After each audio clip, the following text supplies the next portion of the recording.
This is the Quo-Cast. My name is Jamie Dyer, and I'm here today with Stephen. Hello there. Welcome to the podcast. Can you tell us, first off, how you first got into Status Quo? Funny, I was just thinking about that over the weekend when I knew I was obviously going to be coming on this with you. I'm 45 years old. I think it was probably looking back, and I can remember my parents playing bits and pieces, but it's probably Live Aid, which would have been 84, round when it really came home to me that how much I liked them. So 84, I would have been maybe coming up for 14 years old, and I can remember them opening it, and really ever since that, I just seen Rick and Francis taking to the stage, opening it with their first number. It was from there that I got into the Quo, and then after that, the first gig was the Ain't Complaining tour, which I went to see them in the Edinburgh Playhouse with my best mate John, who all these years later I still go and see them with. And that was the first gig I went to see them at. Wow, and have you been to many gigs after that? Oh, numerous gigs. I'm not going to make out I'm some uber fan that's followed them on tour around the country, but no, I'll be about 20 times now. Various tours. They were up here. They played Falkirk Stadium a couple of years ago while Rick was still playing with them. It was a good gig. And also one of the best ones I actually seen them at was when they played at Queen of the South Football Stadium, just in the Scottish borders. Strange location for a gig. But I've got to say it was probably one of the best times. You never get a bad Quo gig, do you? It's just always think some are either really good or some are brilliant. You never get a bad one. But that was a particularly good concert, that one, if I remember correctly. I've not seen them as many times. I've only seen them 3 times with various lineups, but I do agree with you. In my experience, not quite as seasoned as yours, you do find that you don't get a bad Quo gig. You kind of get swept up by the atmosphere. Have you been to see them with Richie Malone? I've seen them once with Richie Malone, and I wasn't doubtful about Richie, don't get me wrong, but I genuinely also think if you watched the Hyde Park concert, I thought he was fantastic at it. You know, the guy really, really played well. I think his singing's excellent. In fact, I don't know if we're going to discuss it, but Francis isn't daft. I think Francis probably could be looking at maybe taking Rhino off some of the vocals, I think, at the moment, and switching Richie onto these. But I was talking about it to my friend the other day. What an amazing thing to happen in your life to Richie. He actually joined this band. It's quite amazing what's happened to the man, and he seems a genuinely nice chap, I think. Yes, he certainly seems to be flying that flag and he's very genuine, actually. Yeah. And there were people really waiting for him to slip up. And at this particular time, he's not slipped up at all. He's taken that mantle, and they've tried to make it so that he's not replacing Rick. No, I totally agree with you. The track that he's wrote on the new album, I would say, in my opinion, Out With Liberty Lane's the second best track on the album.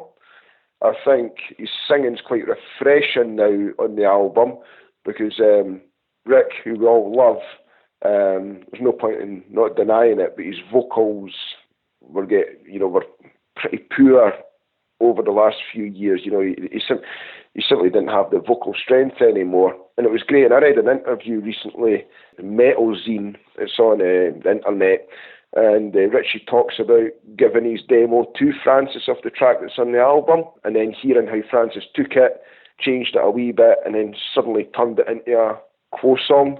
So not only is he playing in the band, he's now actually writing tracks. And along with Leon as well, he's got his track in the album that I think is very good as well. So now if he keeps his feet on the ground, tremendous. And he's a breath of fresh air in the band, actually. And he's, along with Leon and him, they've clearly got the band playing really, really tight at the moment. And you could see at Hyde Park how much they were enjoying playing at the moment, I would say. You look at the face of even just Andy Bown playing guitar next to everybody else, normally stuck behind the keyboard, is there with everyone else having the time of his life, and you think it's the man over 70, and I know.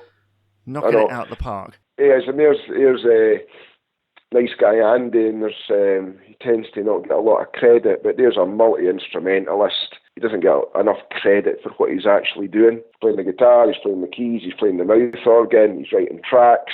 Very, very talented man, actually, and a good singer as well. on the backing vocals, so I like Andy a lot, to be fair. And I think the songs that he always writes are some of the best ones as well. Oh, definitely. I mean, I'm one of those few people that like the Thirsty Work album from the early 90s and find that the best tracks on there were written by Andy Bown. It's got that eccentricity. It's got the melodic tone to it. I just, I love his songwriting. It's kind of a little bit edgy, a little bit eccentric, as I say. And like you say, multi-instrumentalist, very underrated. And there are so many little bits in tracks. I mean, he co-wrote Whatever You Want. I mean, what else is there to say? Correct, mate. And when you look at his previous work, his work that he's done with Pink Floyd, Pink Floyd's maybe not everybody's cup of tea. I don't mind the band, but they're the greatest fan in the world. But these guys do not work with anybody unless they're at the top of their game, And and it's funny you should say the word eccentric. That probably does sum him up a wee bit. I forget one of his last tracks that he brought the video out with, and he's dressed in hospital operating gowns and the rubber gloves and all that. Even the video was quite eccentric, and he strikes me as quite a fun guy. Seems a pretty nice man. Well, I know when John Keeling, who did that video, he had another thing in mind for another track, and then they sort of came up with that together. And it's a wonderful track and video as well. It really suits the mood of the piece. It does, and you're right. The name of the track's escaped me right now, but it's an excellent tune as well. And really good stuff, And this, what is he now, 72? And he's jumping about that stage, and fair play. Excellent. Yes, Rubber Gloves is the name of the track. That's it, isn't it? Hence why he's got them on. Yeah, exactly. Yes. Exactly. Yeah, it's funny because you said it. So I should ask you, really, I mean, I ask this to everybody, and they always give me the same answer. Do you have a particular favourite Quo album of sorts? Yes. My favourite's Blue For You. I feel it's their fastest album. And I know at the time, I think Francis has described when they were taking a lot of amphetamine at the time. You can just hear it in every track. I don't think they could play any faster. It's fast, it's tight. I just love that album. That's my favourite one. But everybody's got favourite tracks and all that sort of stuff. But I have to say as well, the new album, Backbone, was easily the best thing they've done in a long, long time. I found, even including Quid Pro Quo, which I thought was a good album, you would get quite a lot of good songs, but there was always a lot of filler in these albums, in my opinion. Maybe 2 or 3 tracks that should probably just have been discarded. I felt they were making up the numbers. And I don't think there's a bad track on Backbone. I think part of the good thing about Backbone is that the track listing has actually decreased. They've gone down in the number of tracks. It's like 11 tracks on the standard album, 13 on the bonus. Yeah, but your bonus tracks, yeah. I agree with you totally there. The 11 tracks is fine, and Richie's track that's on the bonus track should be a bonus track. I can see why it's not made the main album, and that's the way it should be, because this might have padded it out before. But no, really happy. You're right. Right number of tracks, all good, and you want to listen to the album over and over. I've listened to Backbone over and over more than any other album for a long, long time, I would say. Yeah, me too, completely. And the track you mentioned, Face the Music, that has been on repeat, I think, for the past 2 weeks. It just has all the elements of Quo that I love. You've got that melodic thing. There's kind of there's loads of throwbacks in some of these tracks, but how hard is it really to kind of look at it as an own piece of work and not look at other things they've done and compare and contrast? Very much so. And 33rd album, X amount of years down the line, yeah, it still keeps going. Francis is still doing it, and the man's an artist, in my opinion. And I think this is forgotten about Francis. Extremely talented man. He's took a lot of risks with this album, and he's kind of stuck his balls on the line. And nobody's happier than me that it's came good for him. They said, didn't they, in the press release, that they wouldn't put anything out if they absolutely didn't, have faith in it. Well, correct. You're correct. And for what I was reading from Richie and the fact there was no tour announced for a while, they clearly didn't know. They were waiting to see what the reaction was. And the reaction's now been so good that the tour's been announced, which is good news, but you're right. There was a lot of people waiting on this album failing, which is quite sad, actually, but it's not failed. It's been one of the best things in a long, long time. Well, I know there are some people that are complaining there isn't a tour this year, but you have to look at it from the band's point of view, as in they were going to release this album. If it had flopped, had they gone on the Radio 2 in Hyde Park thing and flopped and it not gone down very well, it wouldn't exactly sell well. And of course, people would be buying for a tour for an album that no one had heard yet in some cases. Correct. Yeah, this is where the band get Francis gets such a hard time about things. Tours cost money. They're not just going to announce a tour for the sake of it.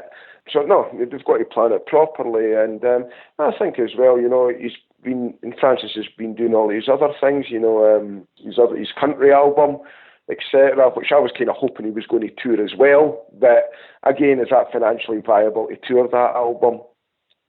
Probably not. But we'll see. We'll see. Well, we will. I enjoyed that album. I haven't picked it up yet. I've listened to it on Spotify and other services. As a regular gig goer, what do you make of the arenas and things being seated instead of standing? Well, I don't like going to seated arenas, but these things are out with the band's control a lot of the time as well. If you're playing up in Scotland, the best place for them to play would be the O2 Academy. In fact, I was there on Saturday night for a concert, and that's predominantly standing.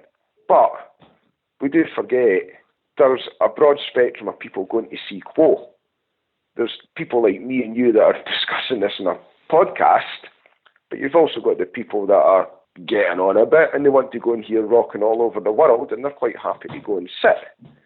So the band have to cater for that as well. That's why I was enjoying so much them doing these small football stadium gigs, which I thought was great, getting right down the front, seeing the band in that environment. But sometimes they're damned if they do and they're damned if they don't, I think.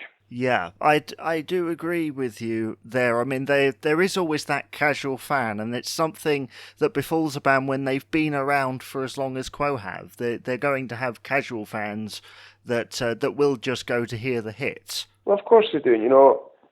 I went to see Gary Newman on Saturday night because it was a present for my mother-in-law for her birthday. Well, I can tell you right now, when me and my wife went on Saturday night, all we were going there to hear was Cars and Our Friends Electric, 2 songs. And if we heard them and we had a nice night out, everybody was happy. But clearly there was a couple of thousand there that were die-hard fans, but you will get the casual fan, and I was a casual fan on Saturday night. I wanted to hear a couple of those songs, and if they didn't play them, I would have left feeling pretty miffed that I didn't get to hear the couple of hits that I want. If I'm going to see Quo, it'd be great if they could do April, Spring, Summer and Wednesday, Shy Fly, all this sort of stuff. But you've got to keep everybody happy, you know what I mean? Well, yeah, I mean, in a recent interview, Francis said that the last track that he would play on stage, if he only had one more track to play, would be Polly, All We Want to Do from the Rock Till You Drop album.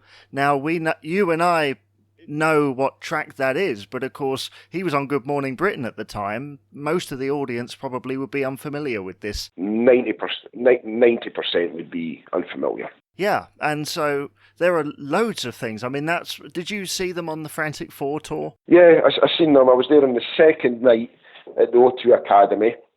So that was the Sunday night that I went, which was the loudest gig that I've ever... In fact, I went to both the tours, but the first time I went, the first tour, I went on the Sunday night, which was the second night of the Glasgow stint.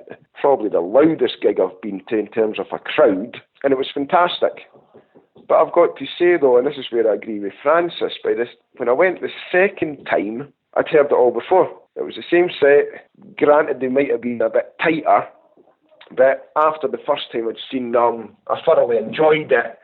But the second time was a wee bit boring, and I thought, and I know Francis gets such a hard time about this, but he said it himself, we were going through the motions, it was a bit under-rehearsed, but there's a massive amount of Quo fans that's what they want, isn't it? Oh, definitely. I mean, I went to see the first tour and I thought about seeing the second, and there were certain things that they did differently that I would have liked to have seen in person, but I feel happy that I saw it in the first place. I mean, no one expected it. No, nobody expected it, and don't get me wrong, I was the most excited I've probably ever been for a concert, and it was fantastic. And what I will say as well, I have never seen Rick Parfitt or any guitarist in my life play as hard and as heavy as what Rick did that night in Glasgow. And it was quite mesmerising to watch the man. It was unbelievable how well he played. And to this day, I'm so glad that I got to watch him doing it. He was fantastic. Fantastic. It was an amazing atmosphere. The loudest crowd I was at Hammersmith, but the loudest crowd I've ever heard, certainly. Yep, tremendous. It was tremendous, yeah. We've actually run out of time here on the podcast, but I'd like to say thank you very much for coming on. I've really enjoyed this. This is interesting because the thing about doing a podcast like this is that, you know, each person is different and you get different experiences, and I don't think that's usual with a band. You know, it's kind of interesting. Well, I'm glad that you're doing it. It just shows you the dedication of the Quo fans. The amount of just sheer enjoyment and happiness that they've brought to me through the years. And I'm chuffed, the same as you've just said, I'm chuffed the bits that the new album was out and they're rocking. And the future's looking bright, isn't it? And well done for everything that you're doing here, mate. Yes, thank you very much. Thank you very much for that. No problem. Okay, thank you.